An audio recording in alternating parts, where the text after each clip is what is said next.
আসসালামু আলাইকুম। কেমন আছেন আপনারা? আশা করি সবাই ভালো আছেন। আলহামদুলিল্লাহ আমিও ভালো আছি। আজকে রান্না করব চিকেন দিয়ে বিরিয়ানি।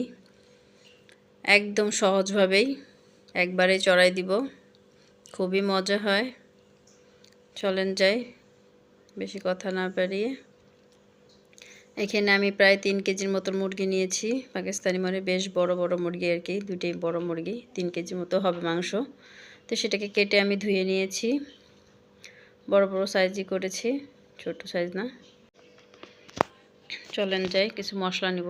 এখানে আমি কিছু মশলা নিয়েছি, স্টার, কালো এলাচ, সাদা এলাচ, গোলমরিচ, তারপরে আপনার তেজপাতা, জয়তি, জয়ফল, আর আপনার যে সর্ষের মতো কি যেন একটা, ওটার নামটা আসলে আমার মনে নাই। মনে হলে আমাকে জানাবেন আপনারা কমেন্টে। তো এখানে আমি মুরগিটা নিয়ে নিলাম। মশলাটা অলরেডি বেটে নিয়েছি, জিরা, সাথে জিরাও দিয়েছি, রসুনও বেটেছি। তো এখানে রসুন, জিরা মানে যে মশলাগুলো রেখেছি ওগুলো বেটে দিয়ে দিলাম। আর আপনার টক দই দিয়েছি হাফ কাপের মতন, হাফ কাপ টক দই হবে। আর 1.5 চামচের মতো রসুন বাটা হবে। আমি হাফ কাপের মতো বেরেস্তা করে রেখেছিলাম পেঁয়াজ। ক্যামেরার জন্য কালো দেখা যাচ্ছে, আসলে অতটা কালোটা না ভাজা। আমি 1.5 চামচের মতো আদা বাটা দিয়ে দিলাম। এখানে 2 চামচ আমি পেঁয়াজ বাটা দিব। এটা অপশনাল, আপনারা দিলেও পারেন, না দিলেও পারেন, বেরেস্তা বেশি করে দিবেন। তো আমি একটু গরম মশলার গুঁড়াও দিয়ে দিলাম। এখানে আমি 1 চামচ ধনের গুঁড়া দিছি, 1 চামচের একটু বেশি হবে। মরিচের গুঁড়া দিয়েছি আমি 1.5 চামচের মতো হবে। ঝালটাও আপনাদের পছন্দ মতো দিবেন। লবণটা আমি স্বাদ মতো দিয়ে দিলাম। আমি তেল দিয়ে দিয়েছি, তেলটা দিয়ে একবারে মাখায় নিব। এটা মাখায় আপনি আধা ঘন্টা 1 ঘন্টা রেখে দিতে পারেন। তো আমি রাখবো না, আমি সাথে সাথে রান্না করে ফেলবো।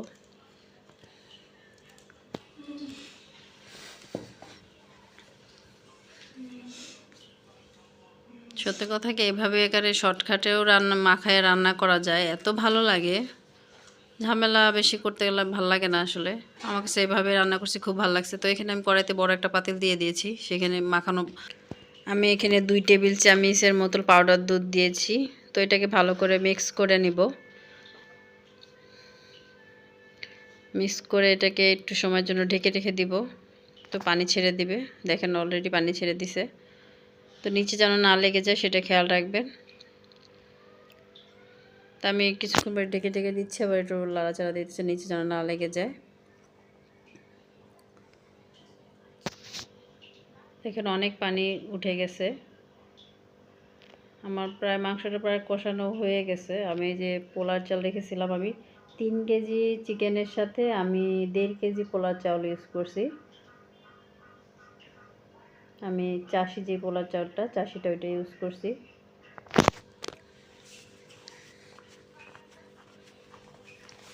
তো এগুলো একসাথে আমি ভালো করে মিক্স করে নেব। তো এখানে আমি কিছু তেজপাতা, শাহি জিরা আর গোলমরিচের মতো যেটা, সেটা দিব। নামটা আসলে মনে নাই, আপনারা মনে হইলে বললেন।